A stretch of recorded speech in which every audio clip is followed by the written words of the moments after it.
Okay, let's go ahead and get started. I hope you guys had a good weekend. So today is day 11. We're going to be talking about mixtures and aqueous chemistry, which means chemistry in solutions of water. And we'll talk about what all of that means in a minute. Before we get into it, I just want to remind you a couple things about the periodic table that we've talked about before, but it's been a little while and they're going to come up today. So the first is that groups are the vertical columns and periods are the horizontal row. So for example, this is group 1 and this is period 2 that I'm indicating here. And when we are dealing with ions, which we will be today, so that's things that are charged, we can often tell the charge from the column on the periodic table. So that's not true for all of them, but for these first two groups, we have +1 and +2. And for these last few groups over here, these are often -2, -1, and 0. So those are things that we did on, I think it was day 4 maybe, but they're going to be relevant today when we're working with ions. So we've been working a lot with compounds, so line drawings and our reactions and stoichiometries. So a compound is a combination of elements with a fixed composition.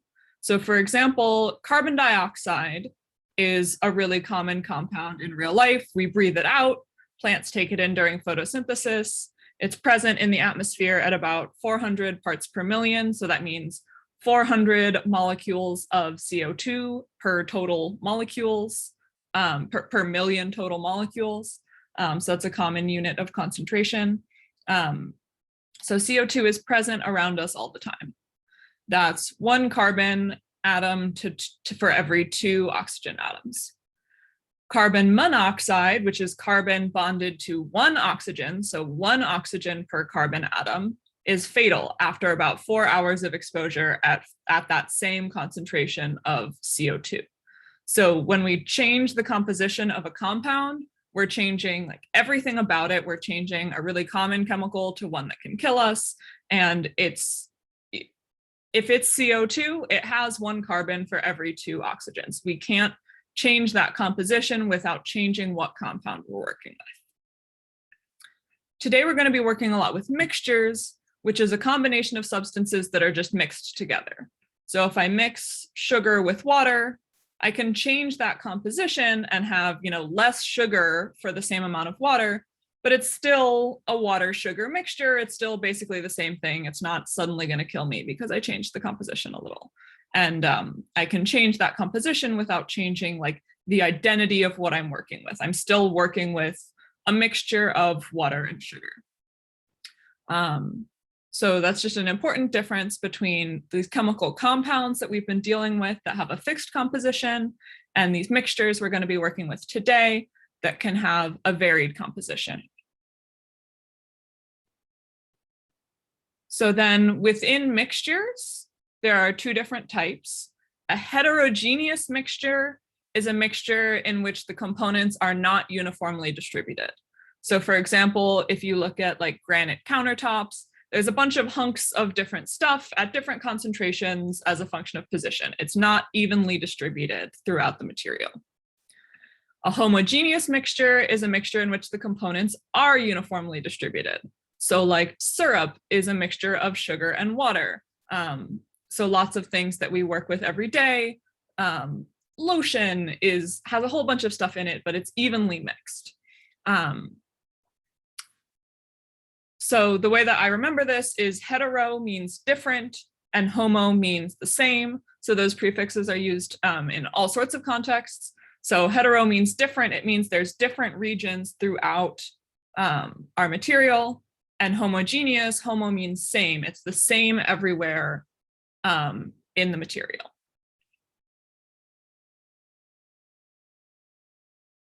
And so then narrowing even further within homogeneous mixtures, a solution is another word for a homogeneous mixture. So seawater is a solution of salt and water. It's evenly mixed and it has salt and water. The component that is present in the larger amount is called the solvent, and the component present in the smaller amount is called the solute. So if I have something dissolved in water, then water would be my solvent, and the thing that's dissolved in the water is the solute. So that's just fancy words for what we call two things mixed together. We have the bigger thing, the thing that's more present is the solvent, and the thing that's present in a smaller amount and is dissolved within that solvent is called the solute. So when we've been writing reactions, we've often seen that little AQ after one of our components. So that means that that thing is dissolved in water. So aqueous solutions are just a specific subset of solutions where the solvent is water. So we can have other solvents, like acetone or whatever, we can have any other solvent, and that would still be a solution, it just wouldn't be an aqueous solution. So whenever someone says that this is an aqueous solution, it means that the solvent is water. So there's been a lot of just words so far. So just to summarize, we talked about the difference between compounds and mixtures. Mixtures, the composition can vary. It's not bonded in some specific ratio. And then within mixtures, there's homogeneous mixtures where everything is evenly distributed. And then we can narrow down even farther to aqueous solutions where we have water as our solvent and then something else, anything else dissolved within our water. Does anyone have any questions so far?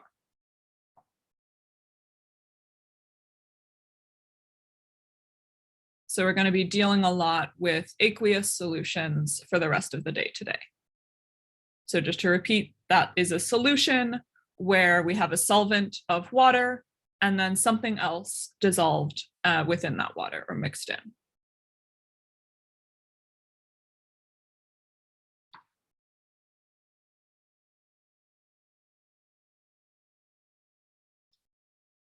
Okay.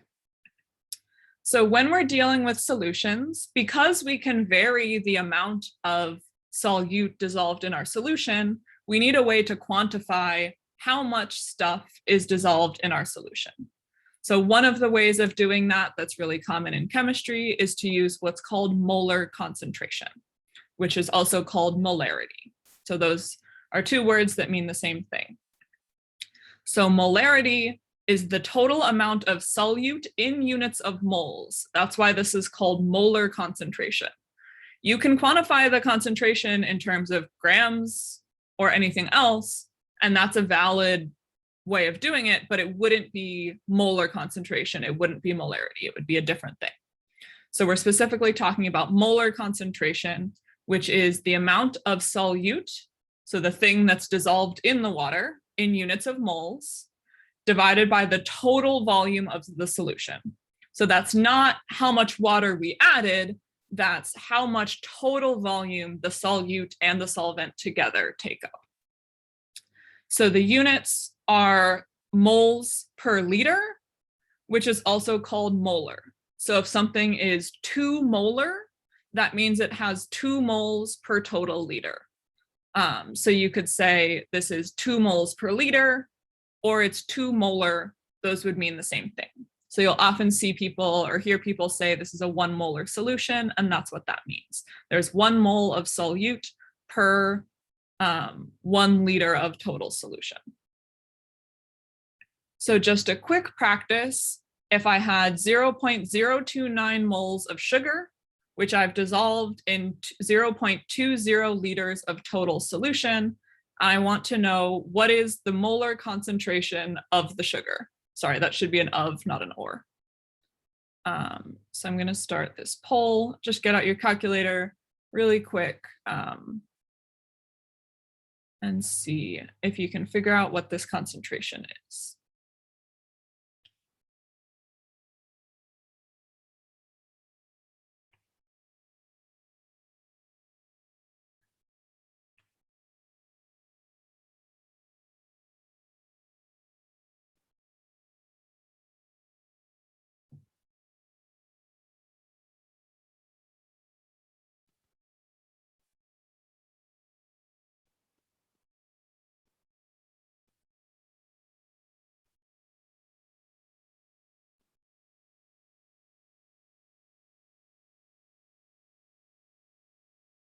I'll give you about 30 more seconds.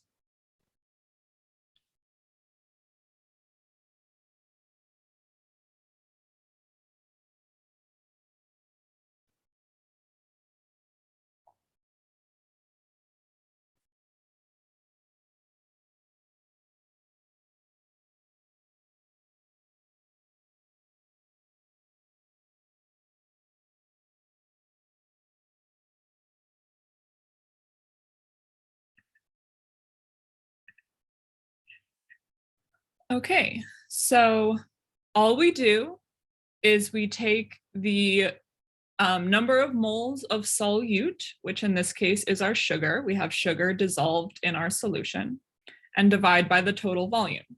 So if we have 0.029 moles of sugar divided by 0.2 total liters of solution, remember our sig figs, so I'm going to round my answer to 2 sig figs. I have 0.15 moles per liter, or 0.15 molar. So about 85% of you got that right, so that's awesome. Does anyone have any questions about molar concentration?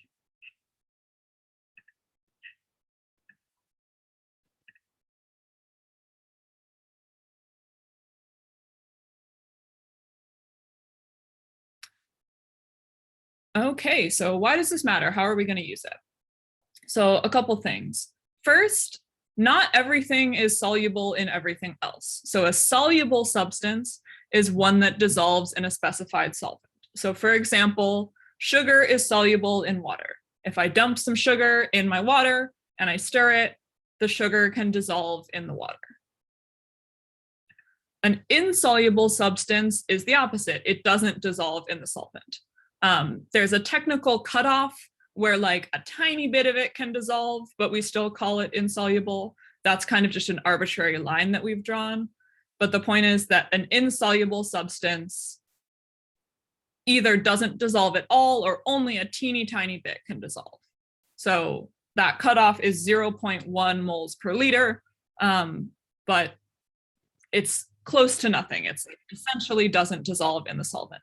So for example, if I dump sand in water, no matter how much I stir it, I'm still going to have just a hunk of sand on the bottom. It's not going to dissolve in my water.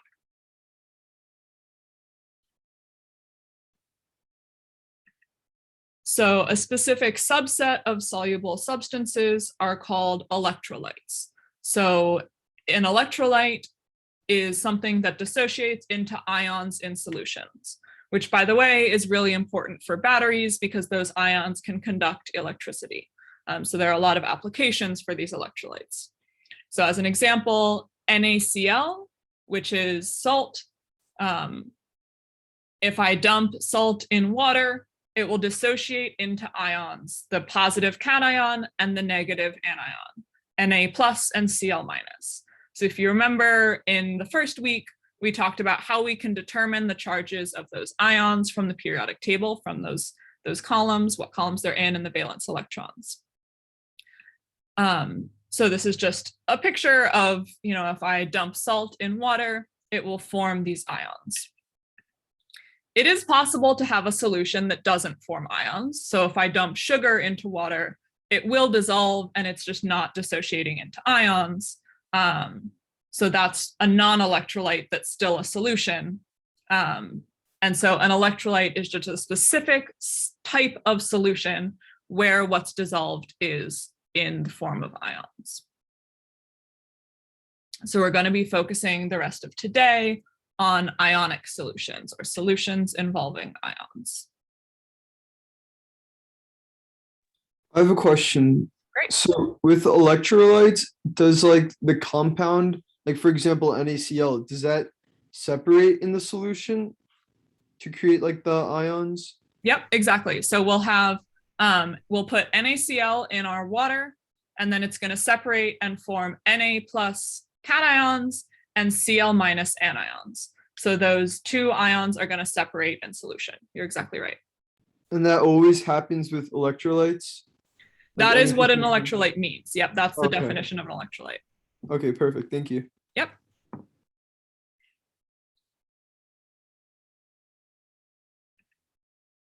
So just as a reminder, ionic compounds want to have a total charge of 0.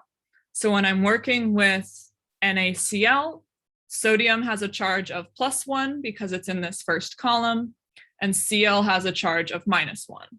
So it hangs out as NaCl with just one of each. If I have Mg, which is magnesium, it wants to be +2.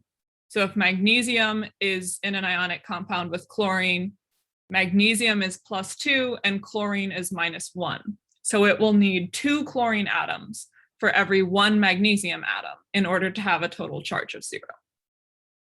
So we did this in the first week, but it's going to be really important for the rest of the day today. So if I know that I have an ionic compound and I only know the charge of one of the things, I can figure out the charge of the other thing because I know the total charge must be 0. Does anyone have any questions on this? So if I have a compound that's like NaX, I know that Na is +1, and I know that it's only in a ratio of 1 to 1 with X, so X must be -1. So even if I don't know anything about X, I know that my ionic compounds want to have a total charge of 0. So if I have a compound that is Li3X, that means I have 3 lithiums for every 1 atom of X, and I can figure out the charge of X. So let's see what you all think the charge of X is.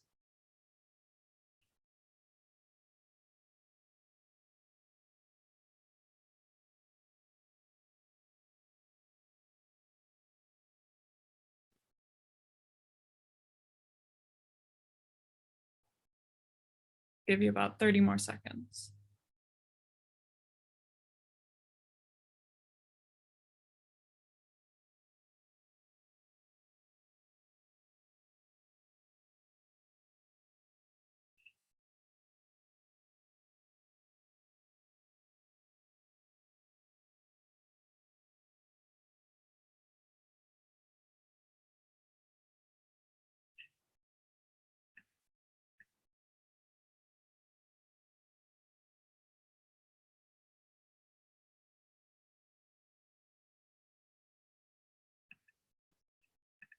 Okay, great job. So lithium is +1.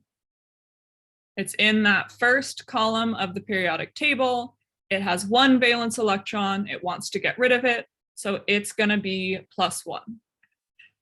We know that there's 3 lithiums for every X. And we also know that Li3X must be neutral. It must be charged 0. And so if there's 3 atoms of lithium for every atom of X, then X must have a charge of -3 in order for us to have a total charge of 0. Does anyone have any questions on how I did that? Y'all did pretty well on the poll, so seems like.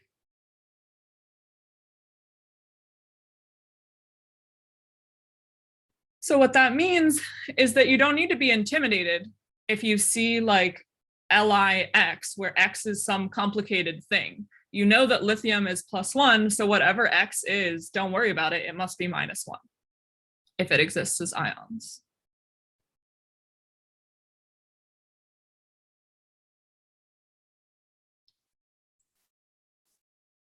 Okay, so here's how we're going to use this. If I have 2 different electrolytes and I mix them, sometimes I'm going to have a solid fall out of my solution. That's called a precipitation reaction. And so we've been talking about electrolytes where I have my ions dissolved in solutions, and then this precipitate that is going to be no longer dissolved in the solution is a solid. And so when we go back to how we write reactions, we're going to put AQ next to the things that are dissolved in water and solid next to the things that have fallen out of solution. So for example, if I write this reaction here, I have AgNO3, which is aqueous and dissolved in water. So what that means is that I have Ag and NO3 ions dissolved in my solution.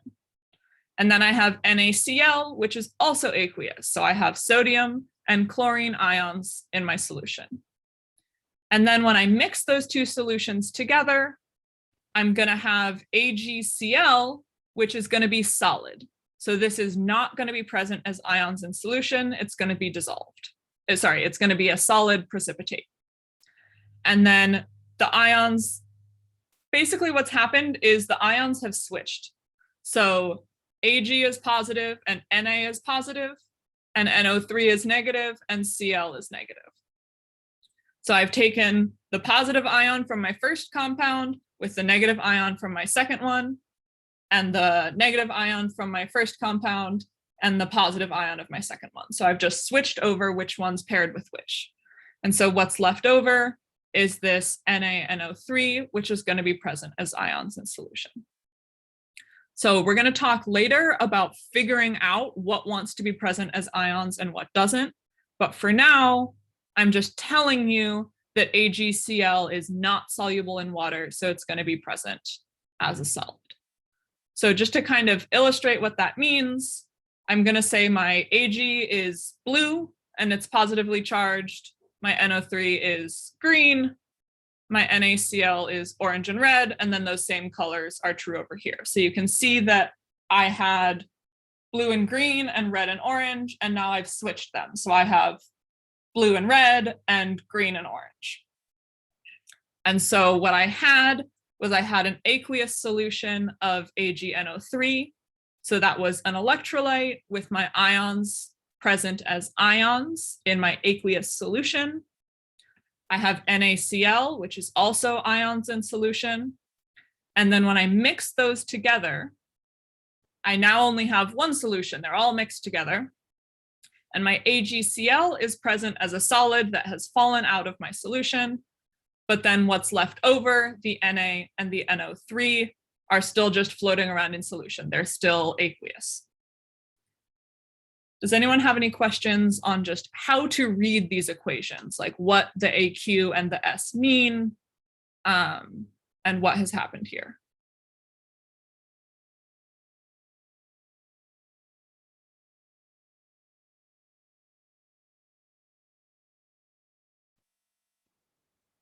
I have a question, but it's a little bit different.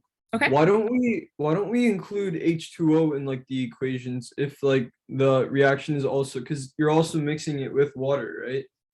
Yeah, so the water, nothing is changing about the water. Okay. The water is just there floating around in the background. So instead of putting a H2O as like something that's on the reactant side and the product side, we just say everything is aqueous, it's in water, but the water isn't like, no bonds are breaking or forming, nothing is really changing about the water. So that's mostly just a convention of how we've chosen to write it. We choose to write reactions so that if anything is present on both the right and the left side, we just cancel it out because it's not really participating. But you're totally right to realize that water is here, water is present, it's just not changing, so it's not part of the reaction.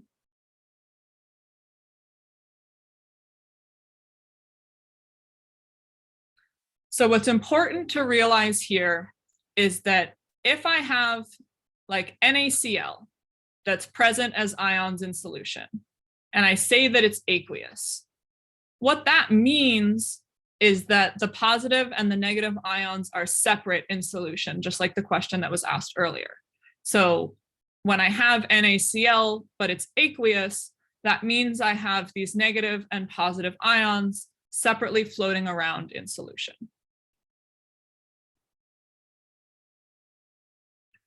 So what I can do is I can split those up.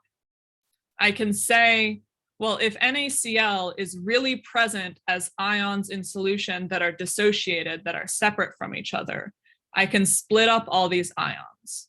So I can say my AgNO3 is really Ag ions and Ag cations and NO3 anions, and my NaCl is really Na plus cations and Cl minus anions. So the top and the bottom here are the same thing. And if I have AgCl, that's not present as ions. That's a solid. That's what this S means. So I can't separate that as ions.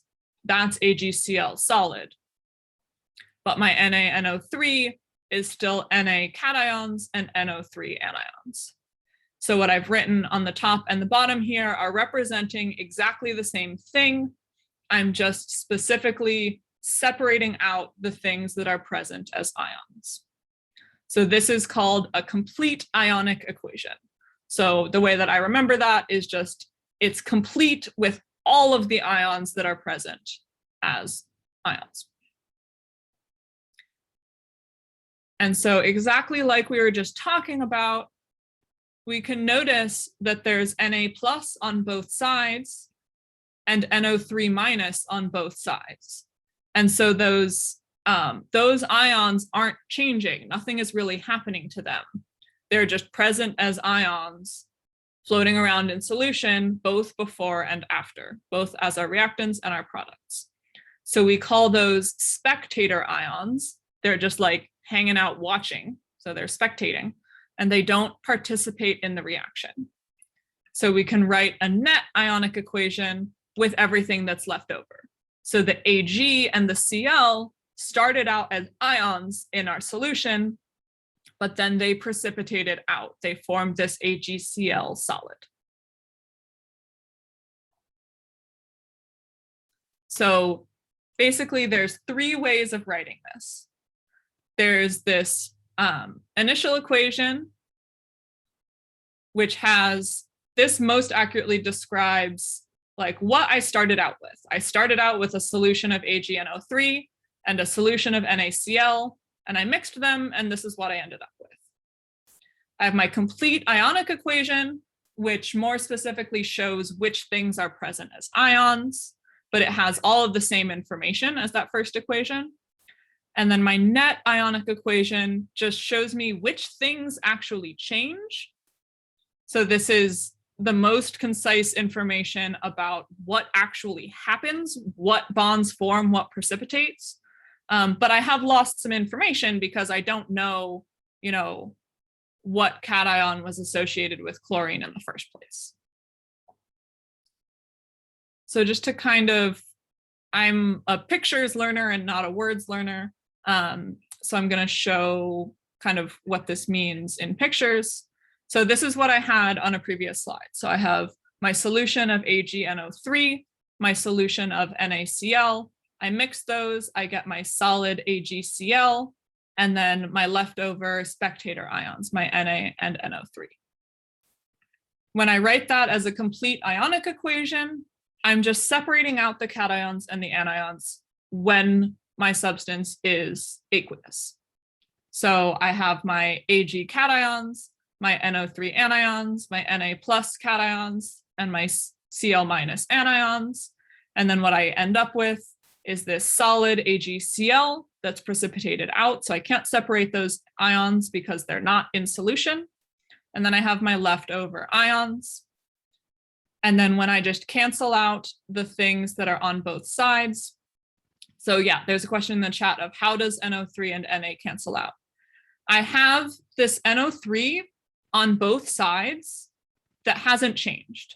My NO3 started out as aqueous anions in solution, and it's still in solution on the other end. It didn't end up in some solid compound that precipitates out. Nothing has really changed. The NO3 minus is just still an anion in an aqueous solution. And similarly with sodium, it started out in NaCl, which was aqueous, and it stays aqueous on the other side. So this is the first time we're seeing ions that are more than one atom. So we haven't really done a ton of like nomenclature yet, but there are some common ions that we'll come across, especially in a few slides, that are, you can have an ion that has multiple atoms and they are bonded together, but they in total have a charge of -1. So NO3 is one of those common anions that just stays bonded together, and it's just one unit that has a -1 charge. And so that's just something, there are some common ions that you'll get practice and you'll get used to seeing that stay together in those ionic compounds. So when I have my NO3 as ions on both sides and my sodium as ions on both sides, those haven't really done anything So I can cancel those out because nothing has changed about them from start to end. So the only thing that has actually changed is that my Ag and my Cl started out as ions, but now they've precipitated out as a solid.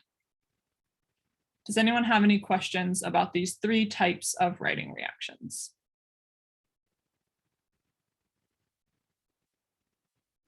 Quick question. I don't know. I don't remember too much, but NO3, like was it anion?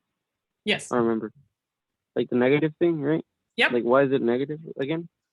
Because I thought all of them had to be 0.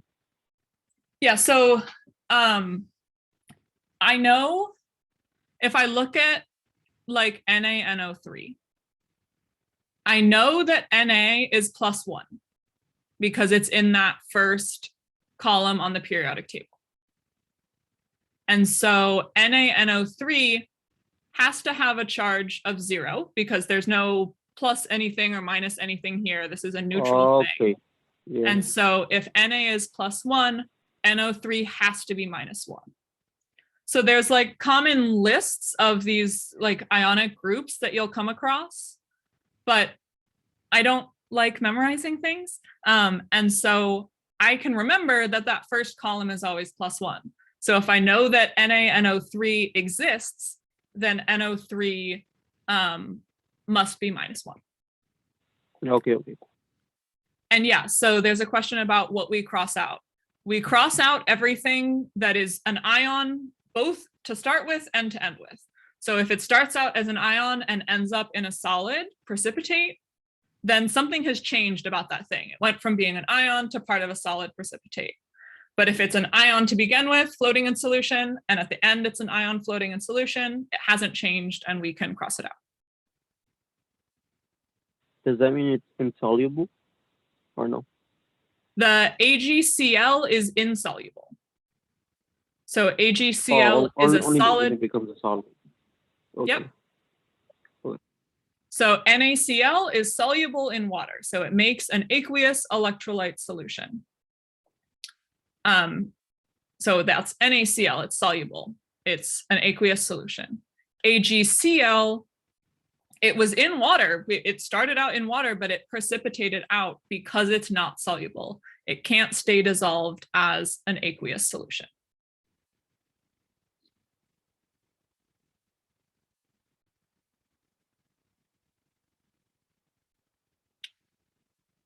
So the only thing we haven't specifically talked about is we do have to make sure all of these equations are balanced.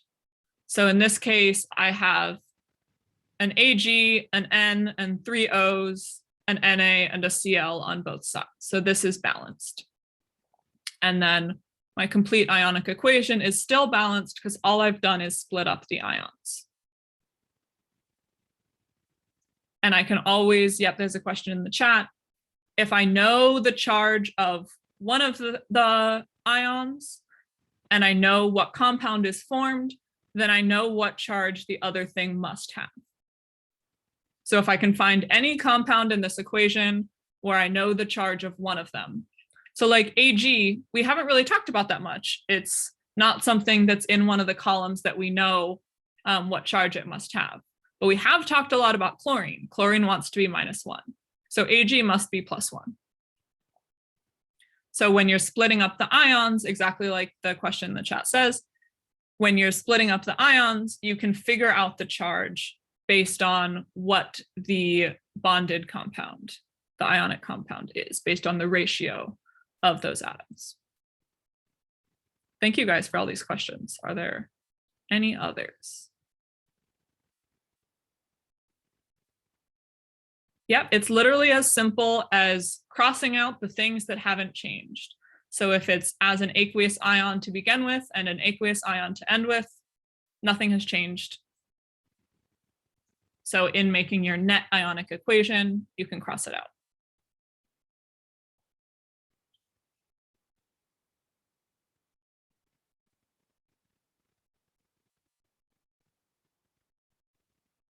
Okay. So I'm going to have you practice in groups. So here are 3 different reactions.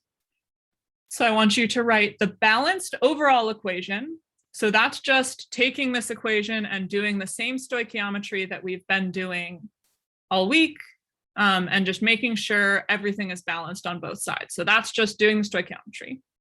The complete ionic equation is where you split up everything that's present as ions, so everything that's an aqueous solution, into its ions.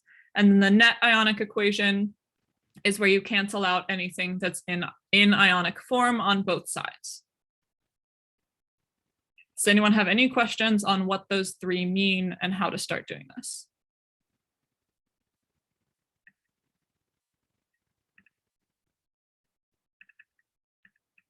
Okay. I'm going to send you into your breakout rooms. I hope you will work together on this and talk through it. I'll give you maybe about 7 or 8 minutes. So I'll pull you back in at like 11:25 or so. Okay. So you should have received an invitation to the breakout room. So go ahead and accept that and work together on this. I'm going to pause the video, but if you're watching this later, I recommend that you pause and do this for practice. Okay, welcome back. How did that go?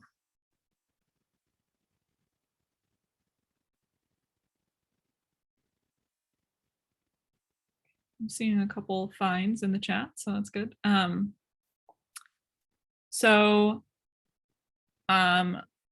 We're going to start by just balancing the overall reaction. In this case, for the first one, I have 1 Ag on each side, 1 Cl on each side, 1 K on each side, and 1 NO3 on each side. So our balanced overall reaction, nothing changes. It's already balanced, we're done. So that was really easy. That's just checking our stoichiometry like we did a few days ago.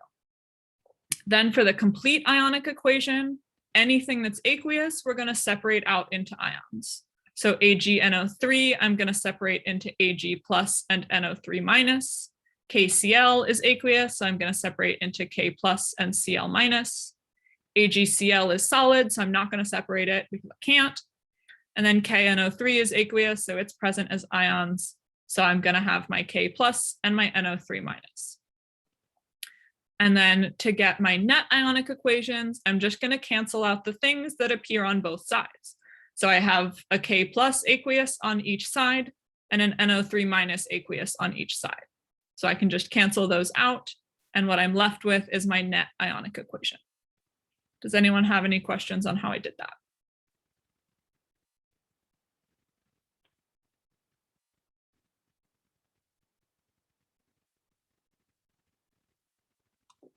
Okay, so the next ones get a little more complicated. So the first thing I always need to do is balance my overall equation.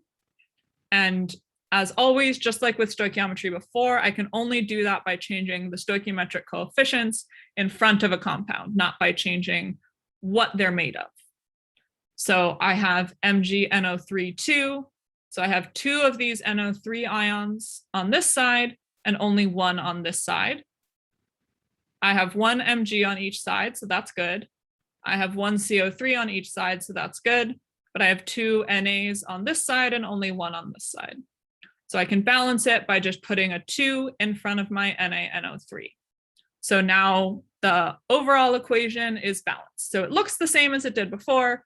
Our ionic compounds are still present. They're the same compounds, but I've just changed the stoichiometry. So then when I split this up into ions, it's exactly like I did before. The things that are aqueous are split up into ions, except now where I have my NaNO3, when I split that up into ions, because I have 2 NaNO3 molecules, I'm going to have 2 Na plus cations and 2 NO3 minus anions. And also notice that in these compounds on the left, where I have MgNO3 I have 2 of these NO3 anions. So I have a 2 in my ionic equation here. And when I split up my Na2CO3, I have 2 Na plus cations and 1 CO3 anion. So again, I didn't need to know anything about this CO3. It happens to be a common anion that you'll come across a lot, but I didn't need to know that because I know that the charge of Na is +1, and I know I have 2 of them. So CO3 must have a -2 charge. So there's a few new things in this example. So yeah, question, I see a hand. Yeah. So when you're writing the complete ionic formula, whatever, Yep. you move the number at the bottom to as a coefficient, Yeah, so like Na2. go ahead, sorry. Okay, what? No, I was just like Na2, and then you turn it into 2Na. Yeah, so it's just like if I have NaCl, that means I have 1 Na cation and 1 Cl anion. And so I just have like 1 Na and 1 Cl. But if I have something that I have like, you know, I don't know, Mg has a +2 charge. So if I have MgCl2, I know that Mg is +2 and Cl is -1. So I need 2 Cl anions for every 1 Mg cation. So if I have MgCl2, when that splits up into its anions, I'm going to have 1 Mg and 2 Cls. So I have 2 Cl anions. So yeah, exactly like you said, what these little numbers mean is how many of each thing I have. So I have 2 NAs. And so when that splits into ions, that means I'm going to have 2 Na plus cations. Does that help? Yep. Okay. And so then getting from there to the net ionic equation is exactly the same as it was before. I'm just crossing out the things that appear on both sides. So I have 2 Na pluses on both sides, and I have 2 NO3 minuses on both sides. So those go away, and I end up with what's left is just Mg2 plus, and then CO3 2 minus becomes MgCO3.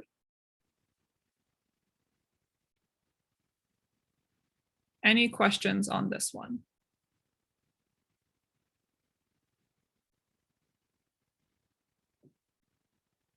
Okay, and then the last practice was the first step is just stoichiometry like usual. So I need to have 2 potassiums and 2 bromines on each side. So I have to put a 2 in front of my KBr.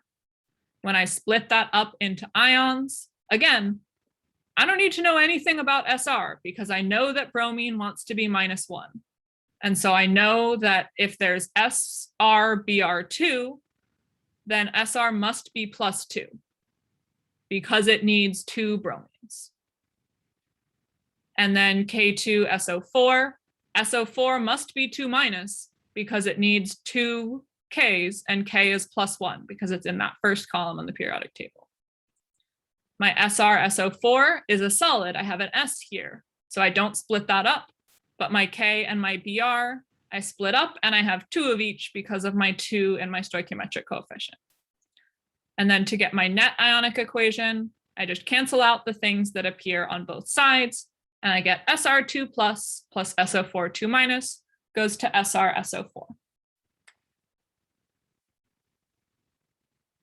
Any questions on how I did this?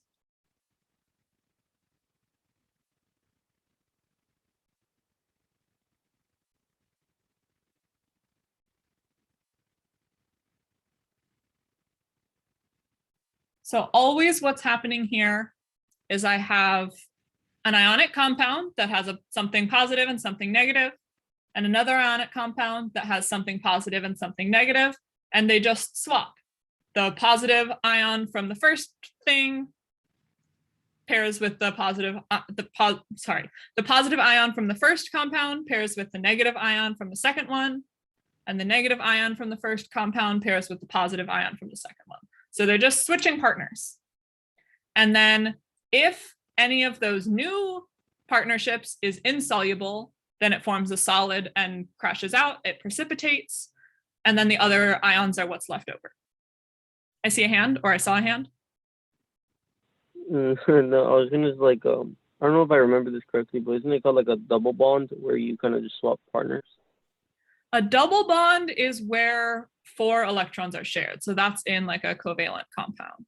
So I don't think double bonds are super relevant here. But yeah, they just switch partners. Okay. Cool. So for now, what I've done so far is they've switched partners, and I've just told you AgCl is not soluble, AgCl is a solid, but KNO3 is soluble, so that's going to stay aqueous. I just told you that by putting this solid or this aqueous in the equation. But we can figure that out. So there are rules that predict solubility. And so, like I said on the previous slide, if anything is not soluble, it'll form that solid, it'll precipitate out. And so we just need to know what's soluble and what's not. And so there's a lot of rules. Please don't memorize anything ever. That's not true. You'll probably have to memorize something sometime, but you don't need to memorize this for sure.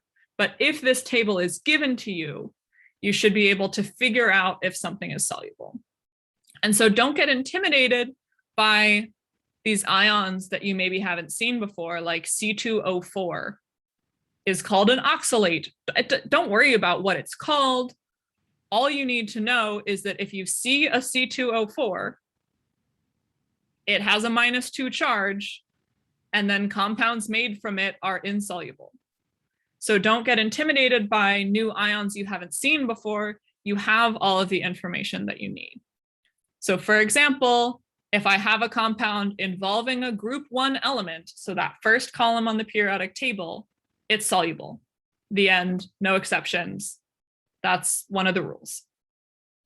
If I have an ionic compound involving sulfur, which has a -2 charge, in general, it's not going to be soluble unless the cation it's paired with is in group 1. So we can still follow that first rule, or group 2, or if it's NH4+. So you don't have to like memorize any of this. You just have to take a compound that's put in front of you and see which of these rules it follows. So I'm just going to give you some examples, and then we'll have some practice. So I know this table can look intimidating, but especially because there are all these names for these different anions and cations. But you just need to find the compound you're looking at and see whether you think it's soluble or insoluble. So for example, NaCl is soluble for 2 reasons. One, Na is in that first group, so this first rule applies. And it's a chloride. It has a Cl- anion. And its cation, it doesn't follow these exceptions. There's no Ag, Hg, or Pb involved. So it's soluble. AgCl, Ag is not in the first group, so it doesn't follow this rule. It's a chloride with Cl, but it has this exception. So normally chlorides with Cl- are soluble, except if they're with Ag, and this one's with Ag. So AgCl is insoluble. If I look at Na3PO4, it's insoluble. Sorry. If I look at Na3PO4, normally if it has PO4, it would be insoluble, except if the cation is a group 1 element and Na is a group 1 element. It's in that first column on the periodic table. But CaPO4 is not in that group 1, is not a group 1 element, so it will be insoluble. Does anyone have any questions on how I'm doing this? I'm just looking at my ionic compound, and I'm seeing if it follows any of these rules so I can figure out whether it's soluble or insoluble.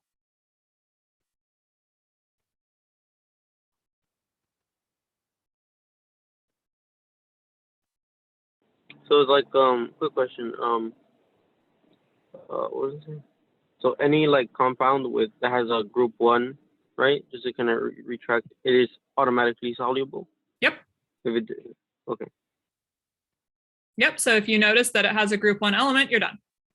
And you'll notice that these rules for something that's insoluble always have an exception for the group 1 elements. And so in general, these things are soluble, except that they have a group 1 element, except those of the group 1 elements, except those of the group 1 elements. So if it has a group 1 element, it's soluble, you're done.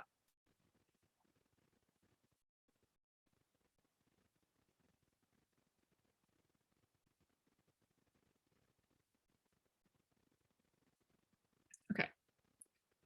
So I want to give you, I won't send you into breakout rooms, but I want to give you just a chance to take these 3 compounds as practice, and I'll start a poll, but I'll give you 2 minutes to think about it and answer the poll.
I'll give you about another 30 seconds.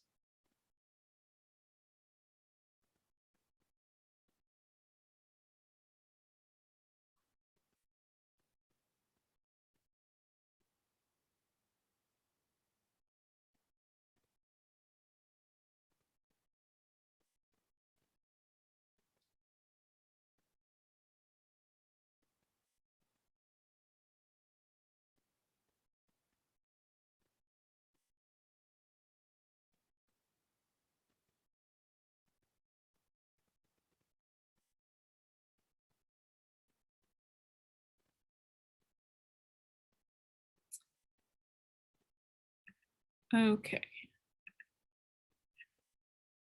So there will be a lot more practice on this on the homeworks, but definitely the majority of you seem to agree.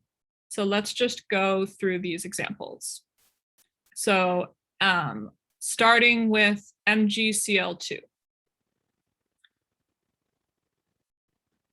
So Cl is in this solubility rule right here. It's a chloride. It has a Cl minus anion. Except those of Ag, Hg, and Pb, magnesium is not one of those exceptions. So MgCl2 is going to be soluble.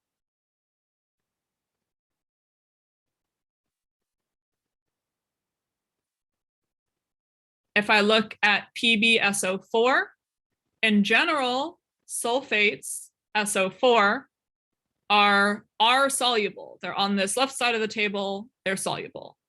Except if the cation is Ca, Sr, Ba, Pb, etc. Pb is one of these exceptions. So normally SO42 minus compounds are soluble unless they have Pb, which this one does. So it's going to be insoluble. And then the last one is CaS. So this one's a tricky one. So if I look at the sulfur, in general, if I have sulfur, it's insoluble unless the cation is a group 1 or 2 element or NH4+. In this case, Ca is a group 2 element, and so it will be soluble.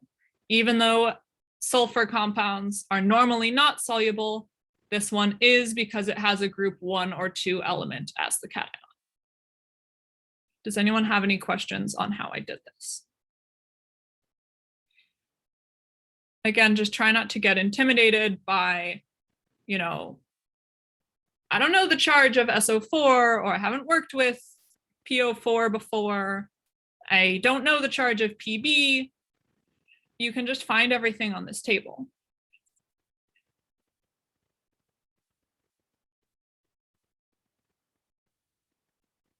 The other thing this table is useful for is it helps you find some of the charges of those ions you're not familiar with. So for like PbSO4, I might not know the charge of Pb or SO4, but I can look on here and, oh, hey, SO4 has a 2- charge. So in this case, Pb must have a +2 charge. So it kind of helps you figure out the charges of these ions that you maybe haven't used before. So again, don't memorize these solubility rules, just use the table.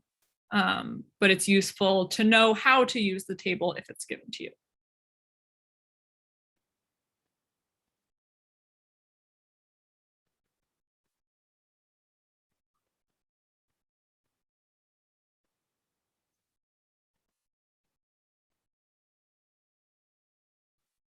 Okay. So last thing for today is precipitation reactions, like we've been saying, only occur if an insoluble product forms. So what we can do is we can take our 2 ionic compounds, tell them to switch partners, and then with those new partnerships, we can see if anything is insoluble. So for example, I'm showing a reaction here, and I'm asking, will a precipitation reaction happen? Will any of the potential products be insoluble? So the first thing I do is figure out what my potential products are. So I have them switch partners. So my K is my positive ion from my first compound, and my NO3 is my negative ion from the second compound. So those are going to pair together. And then my Ag is my positive ion from the second compound, and my CrO4 is my negative ion from the first compound. So those are going to pair together. And again, I've never worked with CrO4 before. I don't care. I know that it pairs with K2. I can look on my table. It has a -2 charge. I can work with it, even if I don't know anything about it until today. So I'm going to ask if any of those new pairings when we switched partners are insoluble. So my new pairings are KNO3, so my first cation with my second anion, and Ag2CrO4, so my second cation with my first anion. And I can figure out what ratio these are in based on their charge. So I know that K is +1 from my periodic table, and I know that NO3 is -1 for a couple reasons. One easy one being I can find it somewhere on this table and it's -1. And so I can have a 1-to-1 of those. And then Ag2CrO4, I know that Ag is 1 from this because it's with NO3, and I know that CrO4 is -2. So does anyone have any questions before we get into solubility on just figuring out what my products are? All I'm doing is swapping the cations from the 2 ionic compounds, so they're just switching partners. And then I'm figuring out the sort of coefficients based on the charges so that they will have a neutral charge.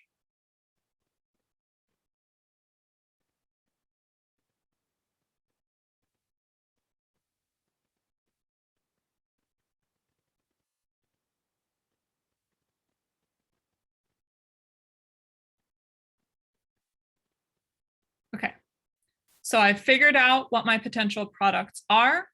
And now I just have to do what I did on the last slide and figure out whether either of these are insoluble. So if I start with KNO3, K is a group 1 element. So that's going to be soluble all the time. But also NO3 is also always soluble. And so that first one, KNO3, is soluble. My Ag2CrO4, I can look for Ag. I see it in a few places as exceptions, but there's not like a hard and fast rule. But if I look for CrO4, I can find it here. it is a -2 charge. It's generally insoluble unless it's with a group 1 element with which Ag is not, or NO4. So it doesn't follow any of these exceptions. So this is a chromate, a CrO4, which is going to be insoluble. Okay, so I had them switch partners. I figured out what my products could be, and then I checked whether any of them was insoluble. If both of them are soluble, then everything is just going to stay as ions in solution, and I'm not going to have a reaction. There's nothing that's going to precipitate because there's no solid that can form. But because my Ag2CrO4 is insoluble, it's going to form a solid. And so my reaction does happen because there is a solid precipitate that can form and crash out of my solution. I'm going to pause because there are a lot of steps of this. So does anyone have any questions?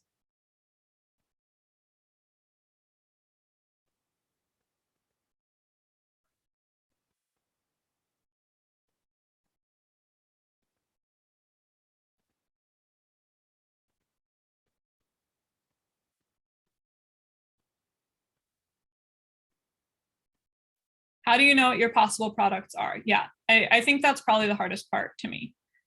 I always just take I'm working with ionic compounds. So each of my reactants has a cation and an anion. So I have my K2CrO4, I have my K as my cation, and my CrO4 as my anion. And then my second reactant is AgNO3. So I have my Ag as my cation and my NO3 as my anion. Ionic compounds always need one positive and one negative, or something positive and something negative in some ratio. And so there's only one other combination. I have cation 1, anion 1, cation 2, anion 2, or I can switch them. I can have cation 1, anion 2, cation 2, anion 1. So all I'm doing is I'm taking my cations and anions from my two reactants, and I'm switching who they're paired with. So that's how I figure out which cations and anions are involved in each compound. And then all I need to do then is do what we did like all the way back on day 4 when we were talking about ions. I think it was day 4. And make sure they're in a charge neutral pairing. So I know I have K and NO3, but do I have K2 NO3, K3 NO3? I know I want my charge to be 0. And I know that K is +1, it's in that first column. And I know that NO3 is -1 because I can find it on this table. It has a -1 charge. So I have K and NO3. My other compound is cation 2 and anion 1, so Ag and CrO4. And I know that I need to put the 2 here by my Ag because my CrO4 has a -2 charge and my Ag has a +1 charge, which I know from this AgNO3. So I have to kind of figure out the charges so that I know what ratio they need to be in the product. I see a hand, or I saw a hand. You have the Ag2, right? In the Ag2 CrO4, right? Yeah. And you didn't keep the K2. You know? Right. So the reason that I did that is because Ag is +1 and NO3 is -1. So these are 1 to 1. K is +1 and CrO4 is -2, which I can find from this table or from the periodic table. And so if K is +1 and NO3 is -1, then I only need one of each. I can't have K2 NO3 because I would have 2 +1 charges and a -1 charge, and that wouldn't be 0. But I need 2 Ags for every CrO4 so that it's neutral. Okay, cool. Thank you all for asking. That's important. So that is the last thing for today. There's lots of practice with this on the homework. I got a question in the chat about what to cancel out from the complete ionic equation. You just cancel out the things that appear on both sides. So if I have a K+ ion and a K+ ion, those are going to be present on both sides as aqueous ions. So if it's present in exactly the same form on both sides, nothing has happened. So in this case, if I don't have it written down, so this is going to be all out loud, I'm sorry. I'm going to have 2 K plus cations, a CrO4 anion, 2 Ag plus cations, and 2 NO3 anions on this side. And on the other side, this is aqueous, so it's going to separate into ions. I'm going to have K plus, 2 K plus cations, and 2 NO3 minus anions. And this is going to stay as its solid form. It's not aqueous. It's not in solution. And so I have my 2 K plus cations on both sides. They're both aqueous. I can cancel them out. But my Ag, over here, it's present as cations. And over here, it's in a solid form. So I can't cancel it out. So if it's in exactly the same form on both sides, it's an aqueous ion, you can cancel it out. It's not doing anything.